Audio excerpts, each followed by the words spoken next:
말씀 마태복음 4장 23절에서 25절 말씀. 예수께서 온 갈릴리에 두루 다니사 그들의 회당에서 가르치시며 천국 복음을 전파하시며 백성 중에 모든 병과 모든 약한 것을 고치시니 그의 소문이 온 수리아에 퍼진지라. 사람들이 모두 앓는 자 곧 각종 병에 걸려서 고통당하는 자, 귀신 들린 자, 간질하는 자, 중풍병자들을 데려오니 그들을 고치시더라. 갈릴리와 데가볼리와 예루살렘과 유대와 요단강 건너편에서 수많은 무리가 따르니라. 아멘. 아멘. 예, 샬롬 반갑습니다. 어제는 제가 교단의 목회자들 설교 세미나 좀 인도하느라고 참여를 못했습니다.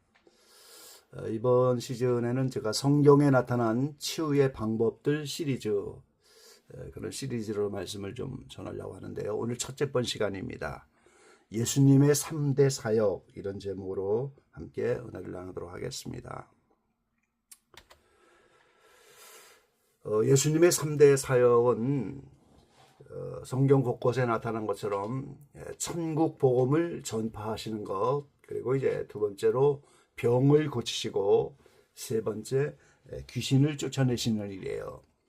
마태복음 4장 23절 25절 본문 가운데 보니까 갈릴리를 두루 다니사 회당에서 가르치시며 천국 복음을 전파하시며 백성 중에 모든 병과 모든 약한 것을 고치시니 그의 소문이 온 수리아에 퍼진지라.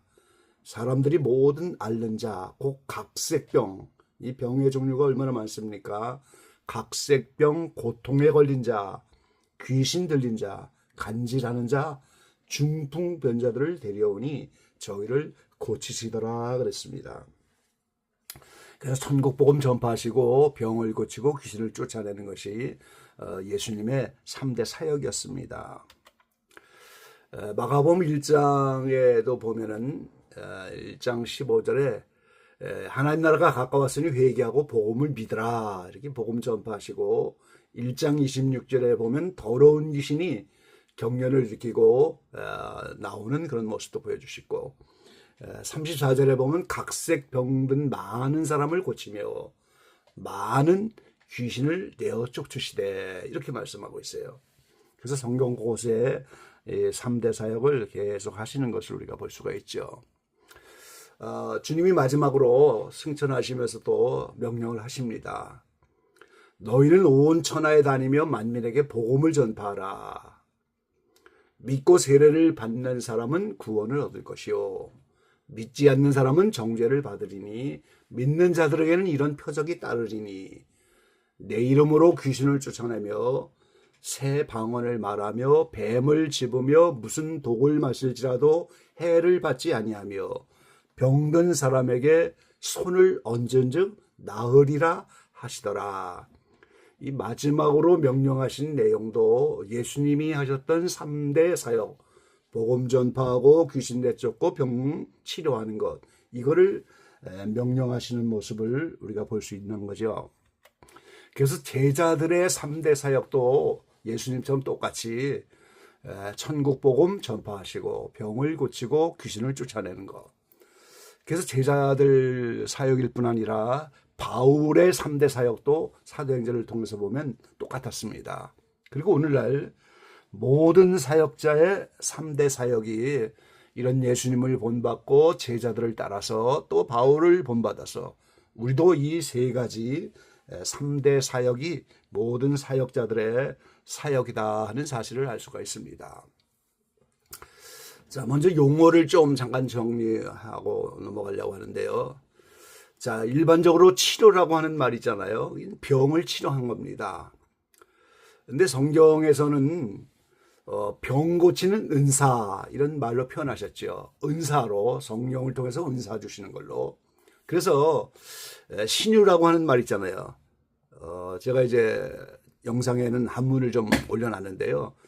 신의 힘으로 병이 낫는 거, 이거를 이제 신유라고 하고, 병 고치는 은사를 흔히 이제 신유 은사, 이런 말로 표현하기도 하죠. 근데 오늘 저는 이제 시리즈 하면서 치유라고 하는 말을 썼는데, 이거는 병을 주님의 이름으로 고치는 것과 심리적인 안정감을 주는 것. 그러니까 이 치유는 단순한 병을 고치는 것이 아니고 전인적인 치유다, 이런 뜻이에요. 우리가 영혼, 육이 있어갖고 우리가 여러 가지 인간적인 요소를 갖고 있는데, 이런 전체적인 치료, 거기에 이제 병이 낫는 신유, 이렇게 합친 단어가 바로 치유라고 하는 개념이죠. 마태복음 14장에 보면은 예수님이 즉시라고 하는 말을 3번 하셨는데, 이제 공생애가 3년이기 때문에 즉시 제자들을 제쳐가사 이 3년 안에 제자들을 다 양육해서 초대교회 기둥들로 세워야 되기 때문에 이제 즉시 그들을 재촉했다. 그러면서 이제 주님은 산에 올라가서 기도하시고 제자들은 배를 타고 가는데 이제 물결이 나타나고, 그럴 때 이제 예수님이 바다 위로 걸어서 올 때 이 제자들이 놀라서 누가 바다를 걸어오겠어요.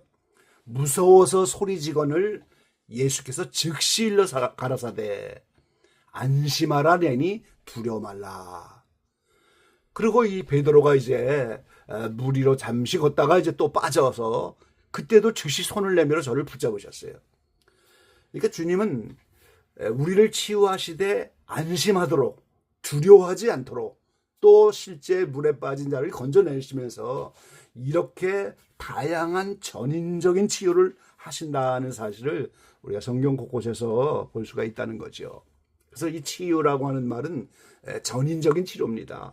육체적인 치유, 영적인 치유, 마음의 치유, 또 인간 관계적인 치유, 이런 복합적인 모든 전인적인 치료를 우리가 치유라고 하는 말로 표현하고 있는 거죠. 예수님은 세상이 줄 수 없는 평안을 주시겠다, 이렇게 이제 말씀하셨는데, 이것이 유대인들의 수천 년간의 인사인 샬롬입니다.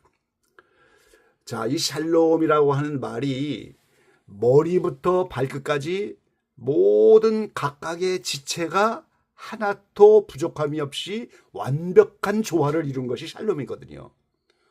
이 손가락이 조금 아파도, 발가락이 조금 아파도, 어디 가시 찔려도 그 한 지체에 문제가 생기면 그게 샬롬이 아니에요. 저 대통령부터 저 시골 농부까지 온 나라의 모든 국민이 머리부터 발끝까지 모든 지체가 다 완벽한 조화를 이루어야지 거기 샬롬인데, 이 세상에 그런 샬롬이 없잖아요.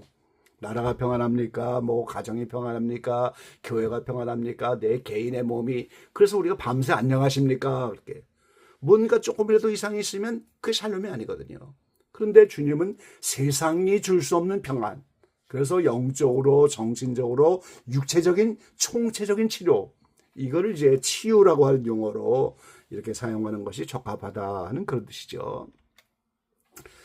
이 성경에 나타난 치유의 방법들이 이번 시리즈에 몇 가지로 말씀을 드리려고 하는데, 본래는 8가지로 준비했는데 시간이 좀 제가 줄어서 6번을 나눠서 이렇게 말씀을 드리려고 합니다.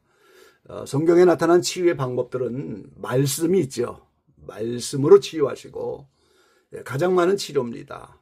그리고 명령, 주님이 명령하면서 치료하시고, 그 다음에 안수, 그 다음에 믿음을 보시고, 이 믿음으로 치료하는 거예요.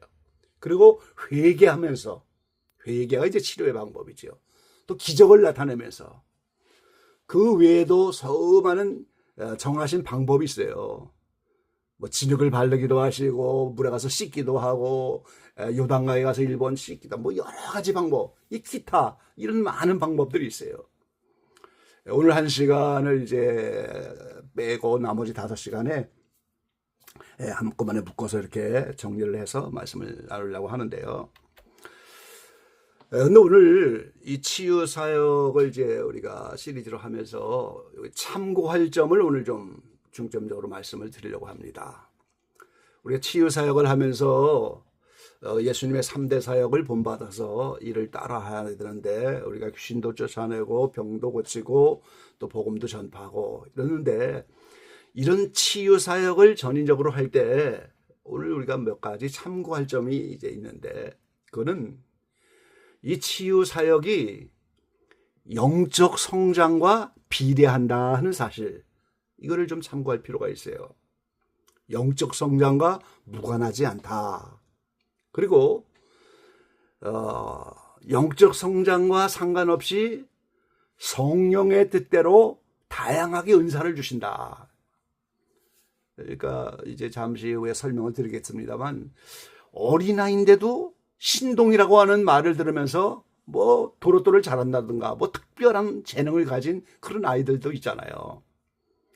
그러니까 영적 성장은 아직 어린데도 특별한 이런 은사를 주셔서 그게 어린아이인데도 그런 걸 잘할 수 있는 이런 것도 이제 참고할 필요가 있고, 그리고 이제 치유를 주시는 목적이 우리가 다 예수님의 장성한 분량을 따라 영적으로 성장하고 점점 천국적인 사람으로 자라가는데, 그때 여러 가지 어려운 문제들, 병이 들고 여러 가지 장애물들이 많이 나타나는데, 그런 신앙의 장애물을 뛰어넘어서 본래의 목적인 예수님에 이르기까지 장성한 분량으로 자라나는 그 과정을 걸어갈 수 있도록 장애물을 제거하려고 주신다는 거, 그게 오늘 우리가 잘 참고해야 되고요.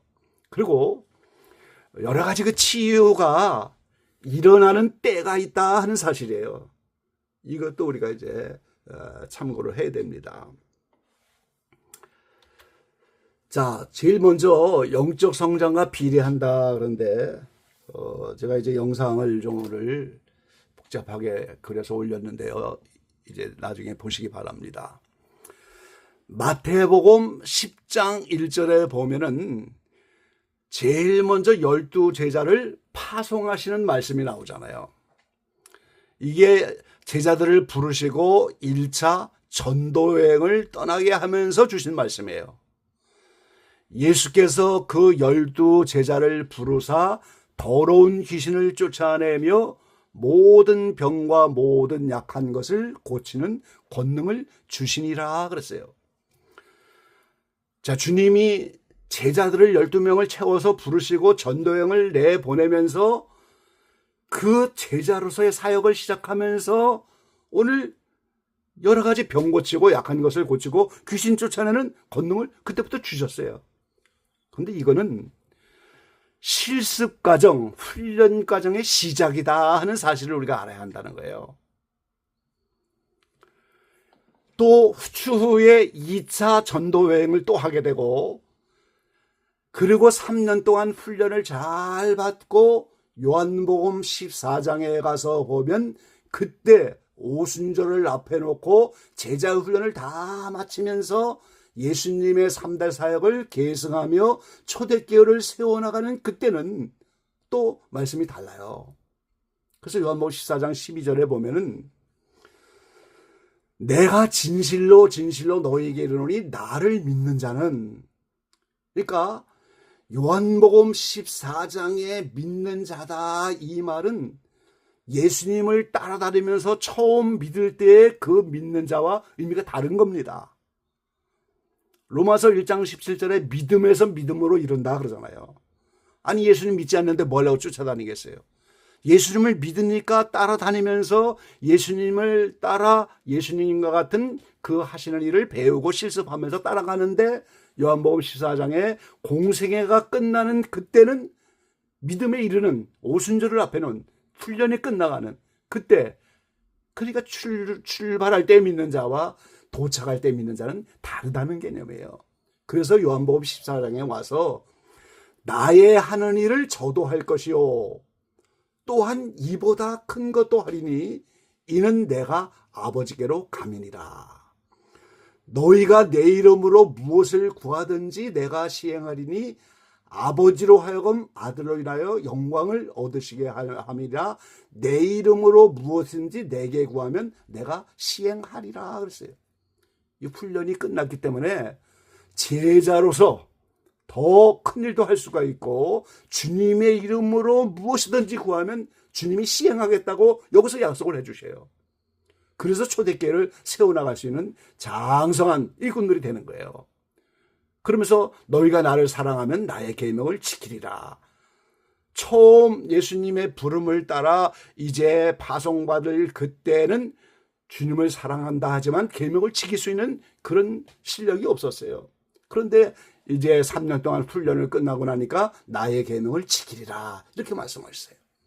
그래서 공생의 끝에 오순절 직전에 이 말씀들을 통해서 영적으로 3년 동안 훈련받으면서 성장하게 되면은 오늘 귀신 쫓아내고 병 고치고 복음 전파는 이 모든 일을 상대적으로 더 강력하게 할 수 있다. 이런 뜻인 거예요. 그리고 성령의 뜻대로 은사를 주신다 이렇게 말씀하는데 아직 영적으로 어린아이이지만 신동이 있잖아요. 우리가 아까 말씀드린 것처럼 도로도를 잘하고 뭐 어떤 특별한 분야에 특출난 이런 신동들이 있어요. 그러니까 어리지만 특별한 재능, 어리지만 특별한 기술 이런 걸 가지고 있을 수 있는 것처럼 성령의 뜻대로 영적으로 아직 성장하지 못하고 어리지만 하나님의 뜻대로 성령의 뜻대로 특별한 은사, 재능을 주실 수 있다. 영적 성능과 비례하지 않아도 특별한 은사를 행할 수 있다. 이런 의미가 되는 거예요. 자, 그 다음에 도표가 좀 복잡한데 나중에 참고해 보시기 바랍니다. 자, 이 이스라엘 백성이 애굽을 떠나서 가나안까지 가는 여정, 이거를 제가 계속 모형, 거울, 그림자로 우리가 영적으로 성장해가는 과정, 우리가 하나님 나라에 도착하는 과정, 인류 역사가 하나님 나라가 만들어지는 과정이라고 계속 말씀드리는데 이것이 이 도표를 보면요. 하늘색, 하얀색, 하늘색, 하얀색, 하늘색, 하얀색 이렇게 반복이 돼 있어요. 그러니까 전도서 7장에 말한 것처럼 하나님이 두 가지를 한꺼번에 주시는데 형통과 곤고입니다. 우리가 형통할 때가 있지만 일평생 형통한 게 아니에요. 일평생 축복이 아닙니다. 아가서엔 이것을 따뜻한 남풍이라고 했는데 형통이 지나가면 곤고가 온다는 거예요. 이건 연단 과정입니다. 그래서 이 도표의 파란 색깔은 연단 과정이에요. 연단 축복, 연단 축복, 연단 축복. 일생을 통해 반복하는 거예요. 흔히 이제 삼박자 축복이라서 영혼이 잘 되면 범사가 잘 되고 강건하다. 그게 한 번으로 끝나는 것이 아니고 천국 갈 때까지 6번을 반복한다는 얘기예요. 그래서 이런 연단 축복을 반복해 가시는데 여러 가지 응답이라든가 축복받는 그 전환점 그때에 오늘 치유와 기적들이 많이 나타난다. 그런 의미라는 거예요. 자, 이스라엘 백성이 애굽을 떠나서 바로 군대가 축복해 오는 것처럼 요백에 사탄을 붙인 것처럼 오늘 우리가 예수 믿고 성령 받고 떠나면 바로 마귀가 따라오는 거예요. 그래서 연단 가운데 있는데 그 연단 가운데 있을 때 병 걸리기도 하고 재산이 탕진되기도 하고 이혼도 하기도 하고 수많은 이런 어려움을 겪게 되는데 하나님이 기적적으로 홍해를 통과시키잖아요. 그러면 어떻게 돼요? 바로 군대 지금까지 쫓아왔던 악령의 세력이 전부 홍해에 완전히 갇혀버리고 말잖아요. 따라오는 악령이 다 죽어버리니까 오늘 기적이 나타나는 거예요. 홍해라는 기적이 나타나는 거예요. 그러니까 하나님이 이런 전환점이 나타날 때, 축복의 전환점이 올 때 치유 사역과 기적과 응답들이 많이 나타난다 하는 사실인 거예요. 그래서 여기서 우리가 한 가지 참고해야 될 문제가 바로 거기에 있는 거예요. 하나님이 지금 질병과 고통으로 연단을 하시는데 그걸 내가 무조건 고치려고 한다고 하면 그것 자체가 잘못하면 불법이 될 수 있다. 그런 의미예요. 그러니까 우리가 이 전인적인 치유를 할 때 이 의사가 환자를 진단해서 지금 무슨 병인가, 뭐 한의적으로 말하면 혓바닥도 내봐라, 뭐 손톱도 보고 모든 것을 진단해서 정확한 진단 속에서 병을 치료하는 것처럼 지금 하나님이 지금 이 사람에게 가난으로 이렇게 힘들게 하는 그런 과정을 지나가게 훈련하시는데 무조건 내가 돈을 준다? 그것도 생각해 볼 문제예요. 하나님이 지금 질병과 고통으로 연단하시면서 이 사람을 다루고 회개를 원하시고 믿음을 원하는데 무조건 내가 고치려고 한다. 이게 사실은 불법과 같은 거예요. 그래서 우리가 매우 치유 사역할 때 이런 것을 조심해야 된다. 때를 잘 맞춰서 그 과정들을 살피면서 우리가 이걸 행해야 된다는 거 뭐 생각해 볼 필요가 있다 그 말이죠. 그리고 이제 완전에 이르는 동안 이 성장의 장애물들 여러 가지 뭐 우리가 영적으로 성장하면서 하나님 나라에 이르는 것이 하나님의 목적이 바로 거긴데, 그런데 여러 가지 장애물들 있잖아요. 내가 뭐 건강을 잘 유지 못해서 병이 들 수 있고 마귀의 공격도 있고 하나님이 또 연단하려고 환경을 주고 여러 가지 원인들이 있는데, 그런 것들을 잘 제거하고 성장시키기 위해서 장애물을 제거하려고 그 순간에 병을 고치기도 하고 여러 가지 하나님이 기적강답을 나타나실 수 있다 그 말이죠. 그래서 이 치유사역에 응답받는 때가 있다. 축복의 그 과정 속에서 이것이 많이 나타난다. 그리고 이 성장 과정에서 우리가 이런 것들이 번갈아 가면서 온다 하는 거 우리가 생각을 하면서 우리가 치유를 생각을 해야 됩니다. 그리고 여러 가지 장애물 그거를 다 제거해서 병 때문에 기도하러 못 나가고 병 때문에 예배할 수 없고 병 때문에 사랑 실천 못하고 병 때문에 뭔가 못한다면 그걸 치유하고 넘어가고 그 장애물을 뛰어넘어야 하나님을 위해서 살고 남은 생에 그렇게 살 수 있지 않겠어요. 제가 아는 권사님은 몇십 년 전에 만나봤는데 백혈병인가 무슨 그 병으로 다 죽게 되신 그런 분인데 그분이 그런 표현하셨어요. 아우 나는 하나님 앞에 해놓은 것이 없고 너무 부끄러워 죽을 수가 없다고.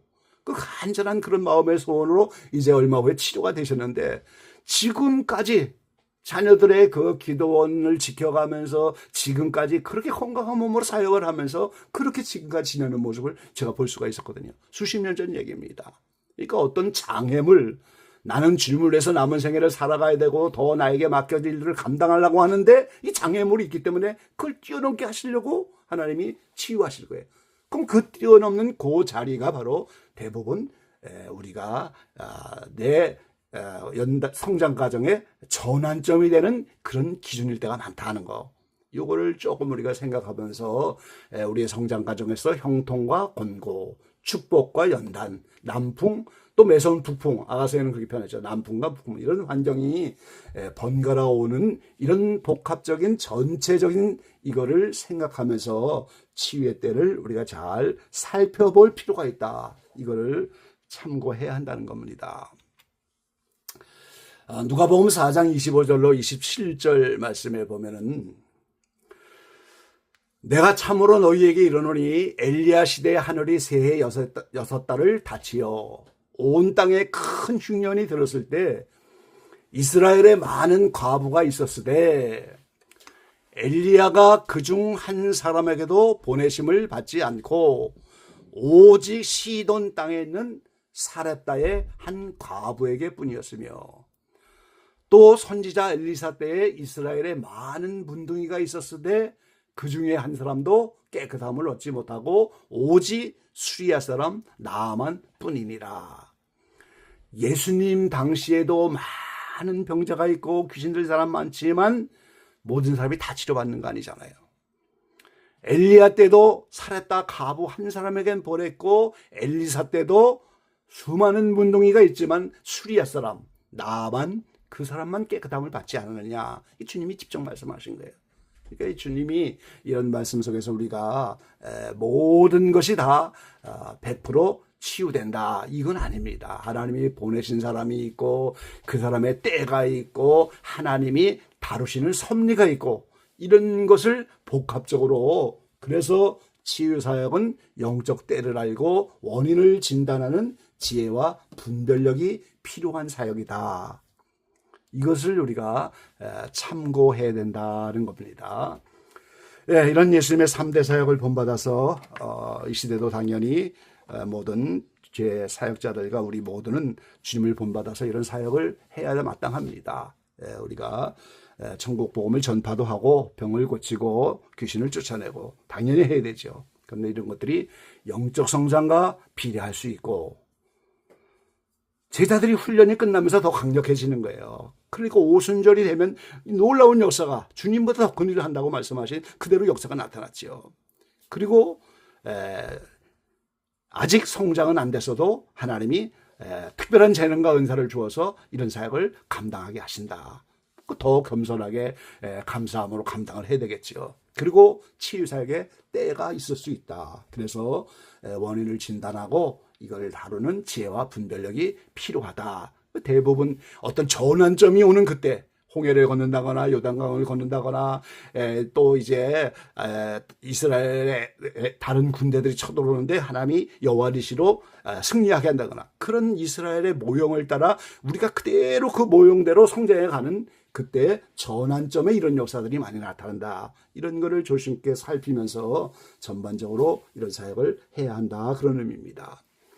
예, 내일부터 이렇게 하나하나 몇 가지로 이제 묶어서 남은 시간 시리즈로 예수님의 치유의 방법들, 성경에 나타나는 치유의 방법들을 하나씩 말씀드리도록 하겠습니다.